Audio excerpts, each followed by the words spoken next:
তিনি বর্ণনা করছেন এবং তার মাধুর্য ঐশ্বর্য বুঝতে না পেরে বড় বড় মুনি ঋষি যোগী তারাও বিভ্রান্ত হয়েছেন, ব্রহ্মাও বিভ্রান্ত হয়েছে। সেটারই আলোচনা চলছে। ব্রহ্মা বিষ্ণু হরয়েই সৃষ্টাদিশ্বর, তিনে আজ্ঞাকারী কৃষ্ণের, কৃষ্ণ অধীশ্বর। ব্রহ্মা বিষ্ণু মহেশ্বর তিনারা এই সৃষ্টিকার্যে তাদের ব্যস্ততা। সবাই ব্রহ্মা হচ্ছেন সৃষ্টি এবং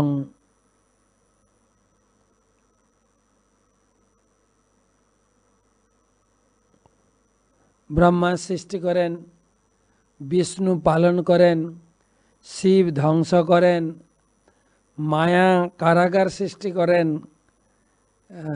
সেই কথাই বলছেন, তিনে আজ্ঞাকারী কৃষ্ণের, কৃষ্ণ অধীশ্বর। তিনজনই কৃষ্ণের আজ্ঞাবহ দাস।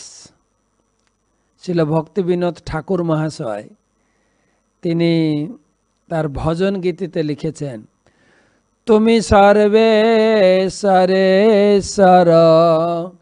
বজেন্দ্র কুমার, তোমার ইচ্ছায় বিশ্বে সৃজন সংহার। তোমার ইচ্ছায়। ভগবান কৃষ্ণ হচ্ছেন বজেন্দ্র নন্দন কৃষ্ণ, তার ইচ্ছায় সব কিছু ঘটছে। তব ইচ্ছা মত ব্রহ্মা করেন সৃজন, তব ইচ্ছা মত বিষ্ণু করেন পালন। তব ইচ্ছা মতে ব্রহ্মা করেন সৃজন, আর বিষ্ণু তোমার ইচ্ছায় বিষ্ণু পালন করেন। তব ইচ্ছা মতে শিব করেন সংহার, শিব ভগবান কৃষ্ণের ইচ্ছায় সংহার করেন। তব ইচ্ছা মত মায়া সৃজে কারাগার, মায়া কারাগার সৃষ্টি করে। তব ইচ্ছা মতে জীবের জীবন মরণ, ভগবানের ইচ্ছায় জীবের জীবন এবং মরণ। এটা আমরা ছোটবেলায় শিখেছি ঠাকুমার কাছে, দিদিমার কাছে, মায়ের কাছে, রাখে হরি মারেকে। সেটাই ভক্তিবিনোদ ঠাকুর বলছে, তব ইচ্ছা মতে জীবের জীবন মরণ, সমৃদ্ধি নিপাত দুঃখ সুখ সংঘটন। তোমার ইচ্ছায় জীবের সুখ, তোমার ইচ্ছায় জীবের দুঃখ, তোমার ইচ্ছায় জীবের জীবন, তোমার ইচ্ছায় জীবের মরণ। তব ইচ্ছা মতে না মিছে মায়াবদ্ধ জীব আশাপাশ ফিরে। আমরা মায়াবদ্ধ জীব, খালি এটা করব ওটা করব, অনেক কিছু করছি। তব ইচ্ছা বিনা কিছু করিতে না পার। তোমার ইচ্ছা ছাড়া জীব আকু পাকু অনেক কিছু করলেও কিচ্ছু করতে পারবে।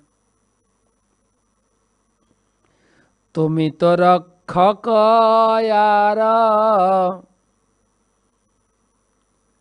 পালক আমার, তুমি আমার রক্ষক, তুমি আমার পালক। তোমার চরণ বিনা আশা নাহি আর, তোমার ইচ্ছা ছাড়া আমার আর কোনো আশা নেই। নিজ বল চেষ্টা প্রতি, নিজ বল চেষ্টা প্রতি ভরসা ছাড়িয়া তোমার ইচ্ছায় আছি নির্ভর করিয়া। তুমি আমি নিজের বল চেষ্টা বুদ্ধি সব কিছু আশা ছেড়ে তোমার ইচ্ছার উপরে নির্ভর করে আছি। ভকতি বিনোদয়তে দিনয় কিঞ্চন, তোমার ইচ্ছায় তার জীবন মরণ, তোমার ইচ্ছায় তার জীবন মরণ।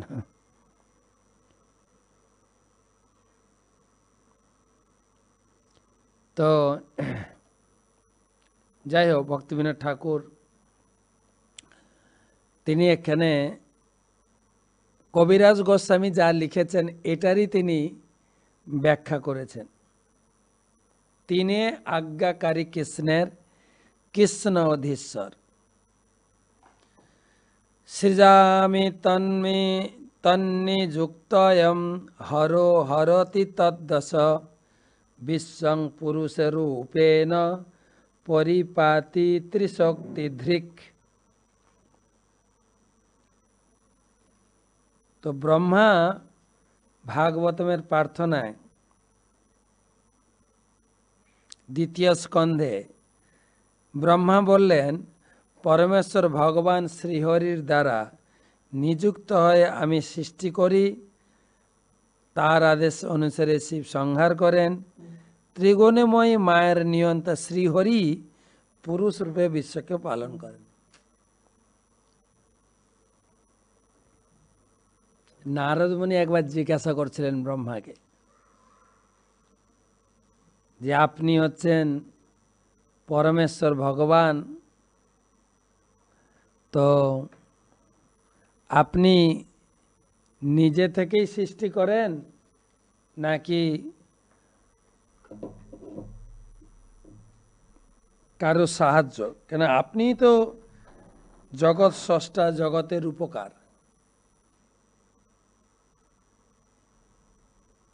নাকি আপনার উপরে কেউ আছে? কিন্তু আমি দেখি আপনি আবার মালা জপ করেন, হাতে মালা, ধ্যানস্থ হয়ে আছেন, তার থেকে আবার একটা সন্দেহ জাগছে, তাহলে আপনার উপরেও কেউ আছে। তো নারদ মুনি চাইছিলেন ব্রহ্মা নিজে বলুক যে আমি ভগবান নই। এখনকার দিনের লোক তো নিজে ভগবান বলে দাবি করছে, কিন্তু অন্যের ঘাড়ে চাপিয়ে দিচ্ছে, না ওরা আমাকে ভগবান বলে মানে তাই।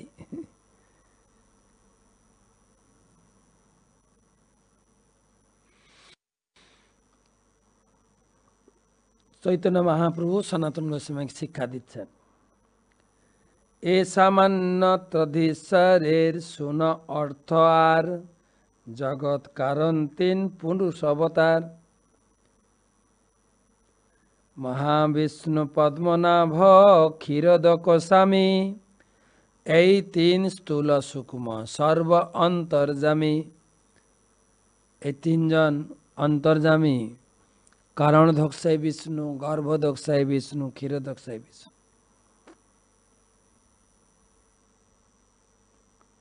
প্রভুপাদ 3 লাইনের তাৎপর্য দিয়েছেন। মহাবিষ্ণু অর্থাৎ কারণধক্সাই বিষ্ণু সবকিছুর অন্তর্যামী রূপে পরিচিত। গর্ভধক্সাই বিষ্ণু, যার নাভি পদ্ম থেকে ব্রহ্মার সৃষ্টি হয়েছে, তাকে বলা হয় হিরণ্যগর্ভ। তিনি সমষ্টি বা সূক্ষ্ম অন্তর্যামী। আর ক্ষীরোদক্সাই বিষ্ণু হচ্ছেন বিরাট রূপ এবং স্থূল অন্তর্যামী। এই তিন সর্বাশ্রয় জগত ঈশ্বর, এহ সব কলাংশ কৃষ্ণ অধীশ্বর। এই তিনজন হচ্ছে জগন্নাথের মেন। যস্যৈক নিঃশ্বাসিত কাল মথাবলম্ব্য জীবন্তি লোম বিলজা জগদণ্ডনাথা বিষ্ণুর মহান সহ্যযস্য কলা বিশেষ গোবিন্দমাদি পুরুষম তমহম ভজামি। ব্রহ্মাণ্ডের পতিগণ যার লোমকূপ থেকে জন্মগ্রহণ করে তার এক নিঃশ্বাস কাল পর্যন্ত জীবিত থাকেন, সেই মহাবিষ্ণু যার অংশের অংশ, সেই আদিপুরুষ গোবিন্দকে আমি ভজনা করি। এই অর্থ মধ্যম শুনো অগুঢ় অর্থ আর, তিন আবাস্থান কৃষ্ণের শাস্ত্রে খ্যাতি যার। এটি মধ্যম অর্থ। ত্রধীশ্বর শব্দটি শাস্ত্রে গূঢ় অর্থ রয়েছে, এ অর্থ শোনো। আরেকটা অর্থ, অন্তপুর গোলক শ্রী বৃন্দাবন, যাহা নিত্য স্থিতি মাতা পিতা বন্ধুগণ, মধুরৈশ্বর মাধুর্য কৃপাদি ভাণ্ডার, যোগ মায়া দাসী যাহা রাসাদি লীলাসার।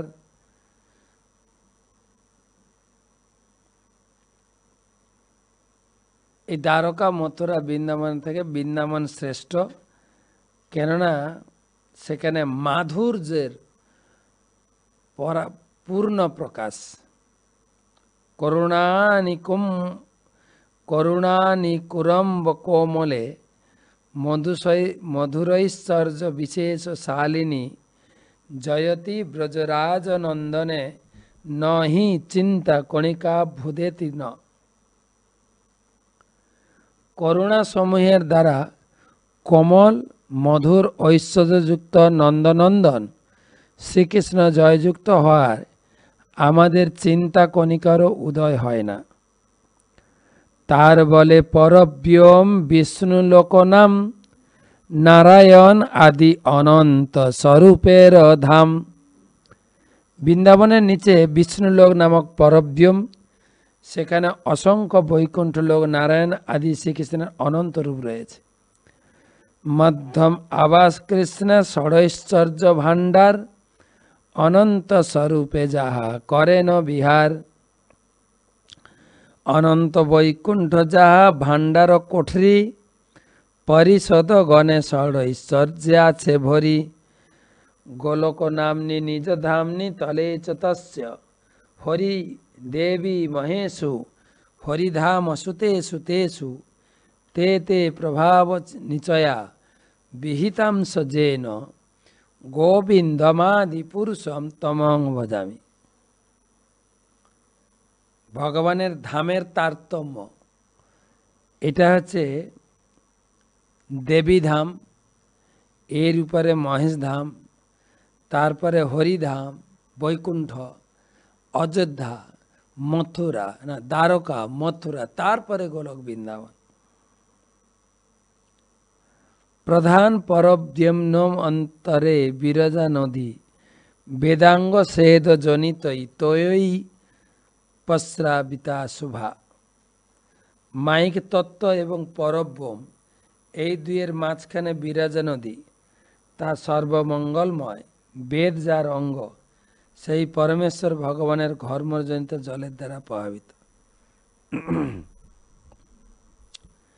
তস্যা পরে পরব্যোম ত্রিপাদ ভূতম সনাতনম, অমৃতম শাশ্বতম নিত্যম অনন্তম পরমম পদম।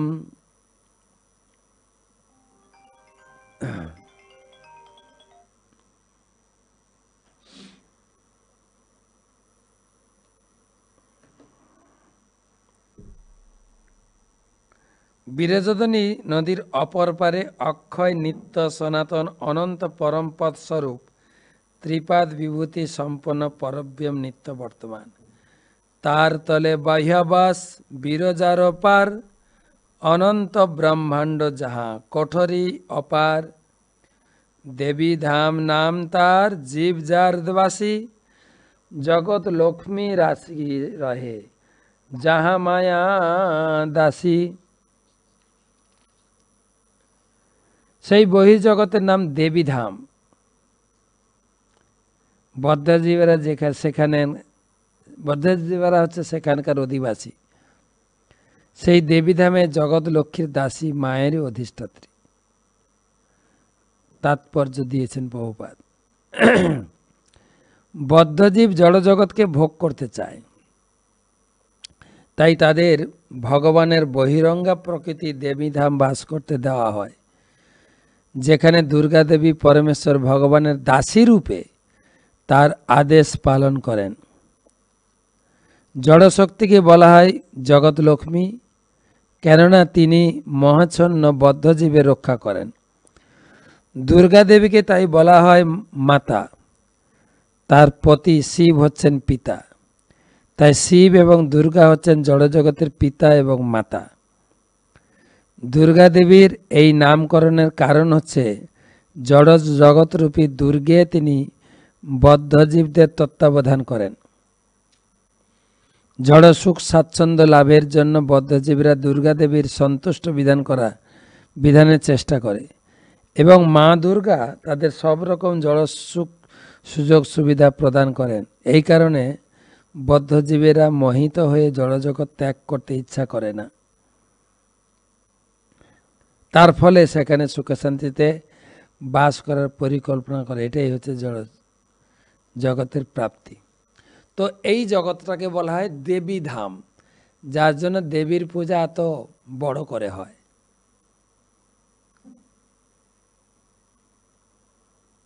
এই তিন ধামের হয় কৃষ্ণ অধীশ্বর, গোলক পরব্যম প্রকৃতি পর,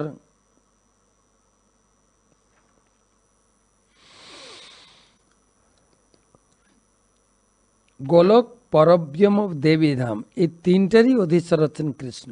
পরব্যম গোলকধাম দেবীধামের ঊর্ধ্বে অবস্থিত।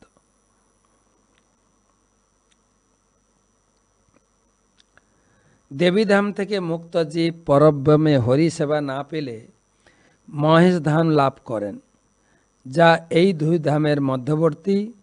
মুক্ত আত্মারা সেখানে পরমেশ্বর ভগবানের সেবার সুযোগ পায় না। তাই এই মহেশ ধাম দেবী ধামের উপরে শিবের ধাম হলেও পরব্যম নয়। পরব্যম শুরু হয় হরিধাম বা বৈকুণ্ঠ লোক থেকে।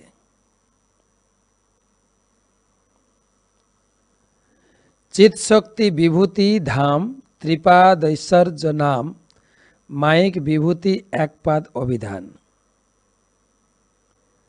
চিৎ জগৎ পরমেশ্বর ভগবানের ত্রিপাদ বিভূতি সম্পন্ন, আর জড় জগৎ একপাদ বিভূতি সম্পন্ন। হরিধাম গোলক বৃন্দাবন জড়া প্রকৃতির অতীত অপ্রাকৃত চিৎ শক্তি বিশিষ্ট ধাম, তা ত্রিপাদ ঐশ্বর্য নামে খ্যাত। ভগবানের বহিরঙ্গা শক্তির দ্বারা পরিচালিত জড়জগৎকে বলা হয় দেবী ধাম এবং তা একপাদ ঐশ্বর্য নামে প্রসিদ্ধ।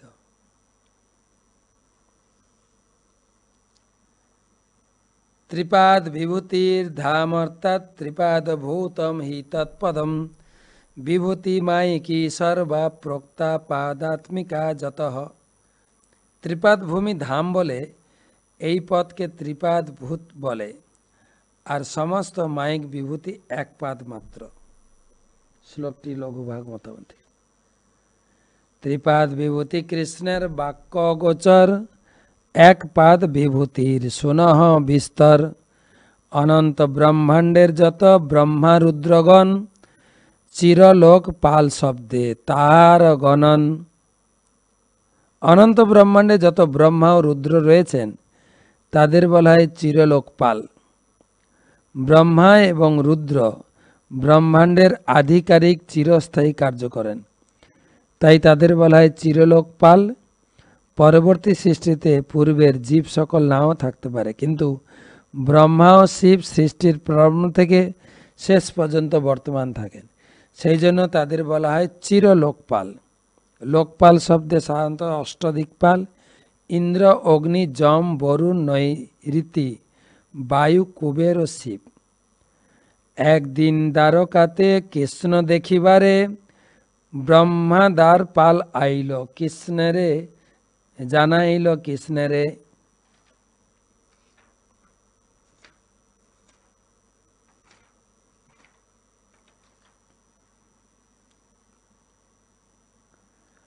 এখানে কবিরাজ গোস্বামী বা চৈতন্য মহাপ্রভু কৃষ্ণ যে ব্রহ্মার থেকে শিবের থেকেও শ্রেষ্ঠ সেইটা প্রমাণ করছেন।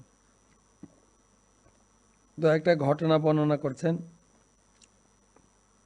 একদিন ব্রহ্মা এসেছেন দ্বারকাতে কৃষ্ণের দর্শনের জন্য, আর গেটে পৌঁছে দ্বারপালের মাধ্যমে খবর পাঠিয়েছে, গিয়ে বলো যে ব্রহ্মা এসেছেন আপনার সঙ্গে দেখা করতে। তো দ্বারপাল কৃষ্ণের কাছে গিয়ে বলছেন হাত জোড় করে যে গেটে ব্রহ্মা অপেক্ষা করছেন, আপনার অনুমতি হলে তিনি এসে আপনার সঙ্গে সাক্ষাৎ করতে পারেন। কৃষ্ণ কৌতুক করে বলছেন, কৃষ্ণ কহেন কোন ব্রহ্মা কি নাম তাহার, দাঁড়িয়ে আসে ব্রহ্মারে পুছে আর বার। কৃষ্ণ জিজ্ঞেস করলেন ব্রহ্মা এসছে, কোন ব্রহ্মা, তার নাম কি? তখন দ্বারপাল বলছে আমি তো জানি না কি নাম। তো এসে ব্রহ্মাকে জিজ্ঞেস করছেন আপনার কি নাম, আপনি কোন ব্রহ্মা? ব্রহ্মা খুব চমকে গেছেন, আরে ব্রহ্মা তো আমি একাই, আর কেউ ব্রহ্মা আছে নাকি? তা তো জানা ছিল না। তো এই শ্লোকের একটা ছোট্ট তাৎপর্য আছে, পড়িনি তারপরে এগো। এই শ্লোক থেকে বোঝা যায় যে ব্রহ্মা একটি পথ, যিনি সেই পথ অধিকার করে থাকেন তার কোনো বিশেষ নাম থাকে। ভগবদ্গীতায় বলা হয়েছে ইমাম বিবস্বতে যোগম। বিবস্বান হচ্ছে বর্তমান সূর্যদেবের নাম। সাধারণত তাকে বলা হয় রাজ্যপাল, কিন্তু তার নিজস্ব নামও রয়েছে। যেহেতু বিভিন্ন নাম সমন্বিত হাজার হাজার ব্রহ্মা রয়েছেন, তাই শ্রীকৃষ্ণ জানতে চেয়েছিলেন তাদের মধ্যে কে তার সঙ্গে দেখা করতে।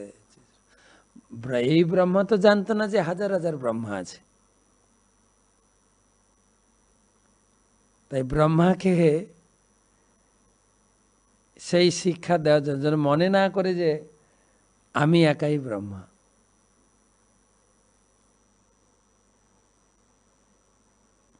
তো দ্বারপাল এসছেন,